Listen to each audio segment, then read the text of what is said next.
Hi everyone, and welcome to Aimee's Arthouse. Today I am making art based on this Jirachi card. This idea was requested by Lyon. She asked me to make art for whichever card I would like, and she would do the same.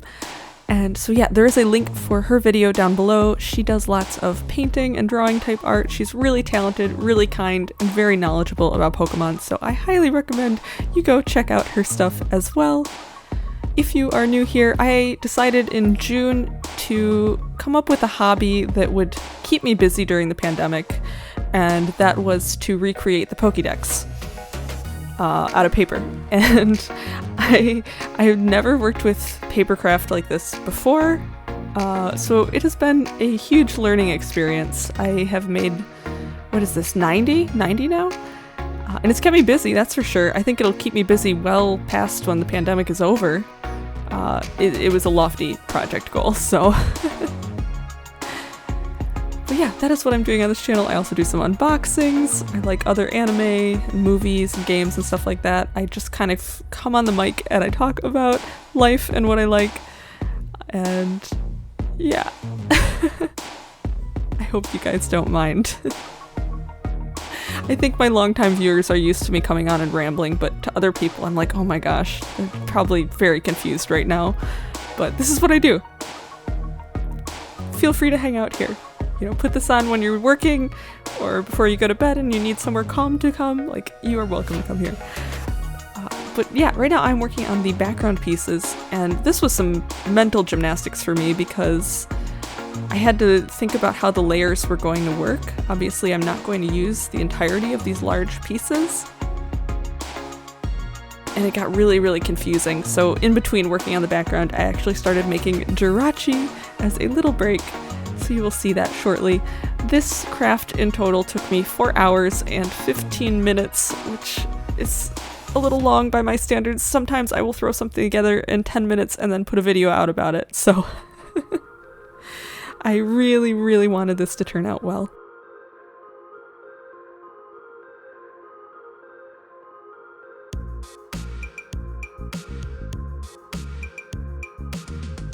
I know Kali is working on a little like infographic or ad for her social media right now, and she put the word versus, and I'm so glad she did because I don't mean anything by this, but my brain, when I hear collaboration, I think competition a little bit. Like, I really pushed myself knowing that she would be seeing this and trying to do the same type of art. I really, really, really pushed myself.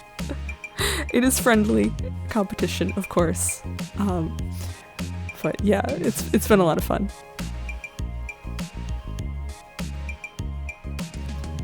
I hope that everybody had a happy New Year celebration, even if it looked different from your normal ones. It is actually not midnight yet for me. I'm recording this the night before. I will probably just watch TV and play Cyberpunk, so nothing too crazy for me.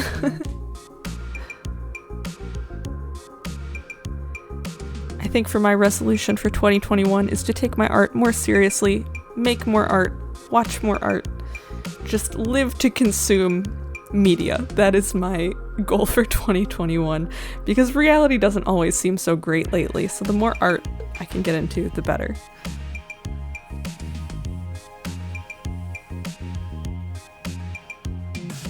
So here I am taking a break on the background to make Jirachi, and yes, I make everything out of paper. I don't consider myself very good at drawing, so for some reason I thought that crafting with paper would be different, and I guess it has been different. Because if a piece doesn't come out the size I want, I can just trace over and modify and like cut it again, if that makes any sense.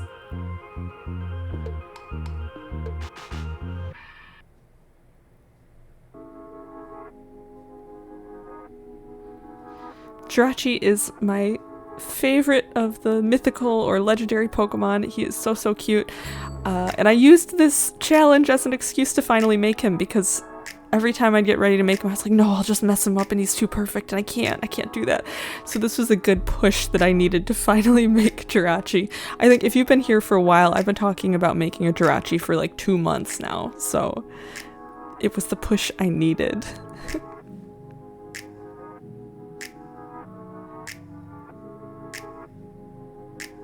If you are curious what Pokemon I have already made, there is a link to a Google spreadsheet where I have highlighted the Pokemon numbers that I've completed.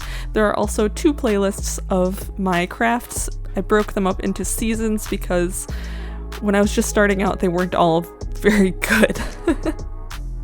I have put out some videos on some very strange looking Charmander and Goldeen art pieces, so if you really want to dig for those are there.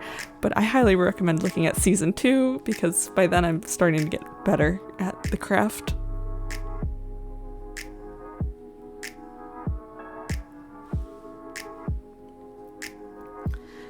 I am always working with my trusty precision scissors. These things are my favorite. I've been thinking about buying another pair that is held differently because I think it might be better for tendonitis, but I'm not sure. For now, I have these nice green ones.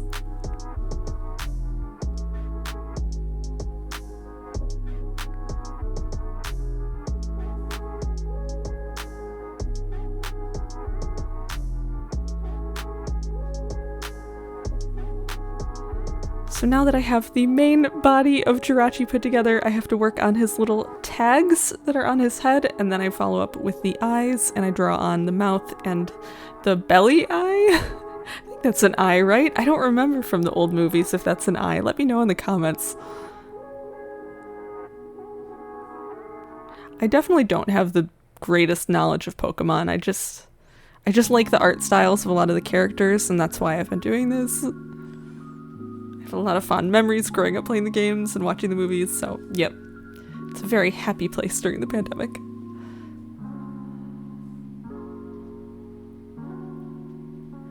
And I debated what size eyes to use. You see I have a lot of different hole punches. I ended up using this kind of egg-shaped one and cutting it down just a little bit. And of course I have to get the little bit of sparkle in his eye. So I'm doing that with some even smaller hole punches.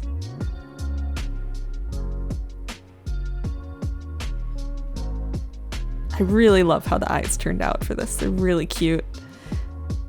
And using the construction paper makes them seem so bright and so contrasting.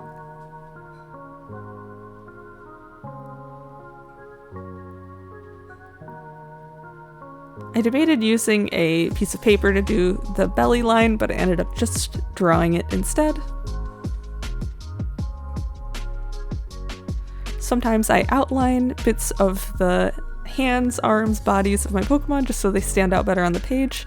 And here I'm just thinking about what I have to do with the background because this is where it gets really, really difficult. So I have to think about what colors are going to show where. So when I'm cutting out the light blue, I have to think about where I want the dark blue to show because dark blue's underneath. Oh my gosh, I had to like do one of these a day and then come back because I would get confused. Callie warned me. She said, "Are you sure you want to do this card with paper? It'll be really hard with paper compared to like a marker." And I'm like, no, it'll be fine. It was not fine, but she warned me. So I'm using an X-Acto knife to cut these pieces out and a little bit of masking tape to just kind of hold the paper down. And you'll see I keep grabbing the card to look at it again because it just required a lot of thought. So now that I'm cutting the green, I have to think about where do I want the light blue to show? I hope I'm making sense. Does this make sense?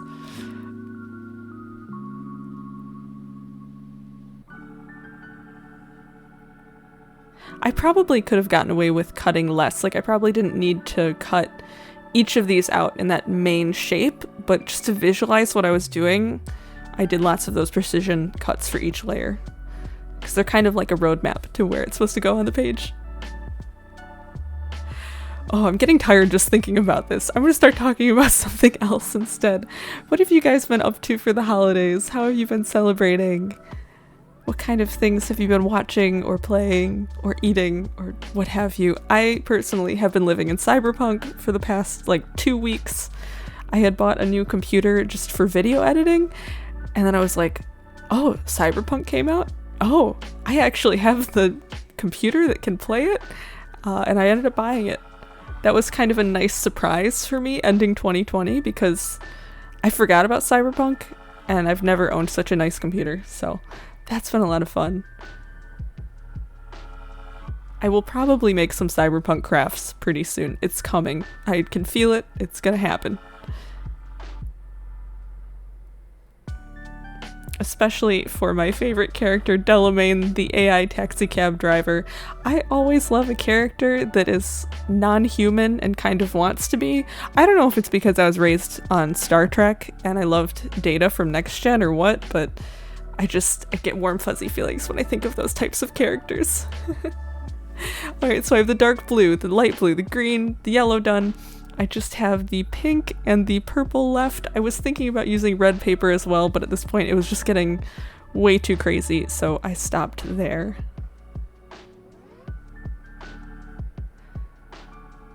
And I waited till the last minute to glue all of these down because I didn't want to mess anything up when I was tracing the other ones, so yeah.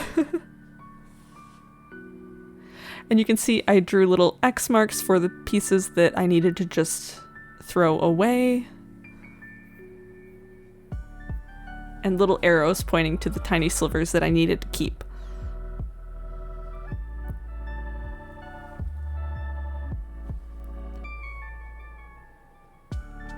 At this point, I don't feel like it's super accurate to the card art, but given the medium I decided to work with, it's not too bad.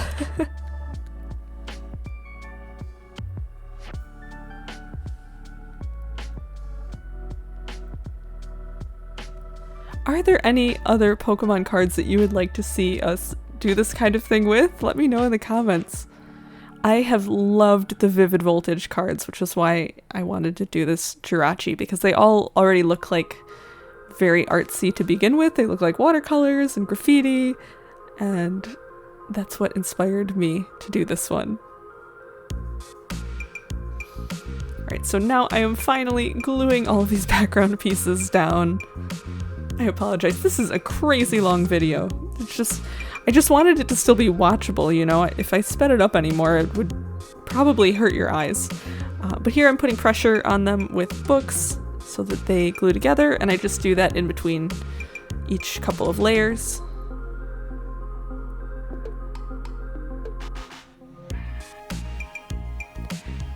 And since this card is a holographic, you will see that I use some glitter paint in a little while to emulate that as well.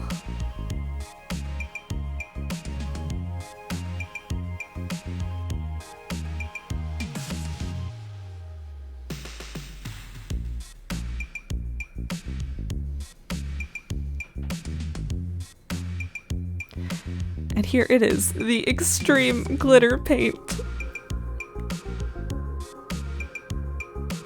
I love this glitter paint. I remember I had some furniture that I covered with it, which in retrospect I kind of regret, but at the time I was really, really into it.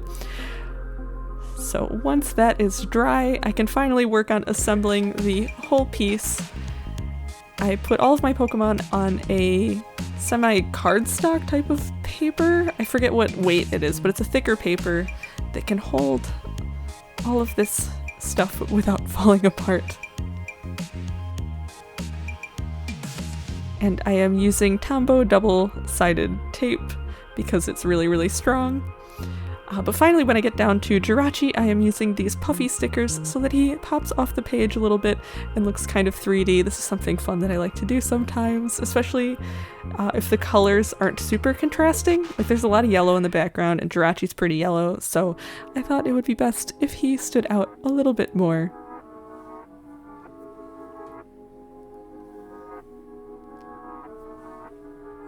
And here he is. Thank you guys so much for watching. I really appreciate it. If this is your first time here, feel free to stick around and check out some other stuff if that's your thing. I really appreciate it. And shortly I will show you guys Callie Lyon's Jirachi as well so that you can see what she came up with. Please go check out her channel and her video. I promise you will enjoy it. And yeah, like, comment, subscribe, all that fun stuff. and I will see you all again soon. Bye!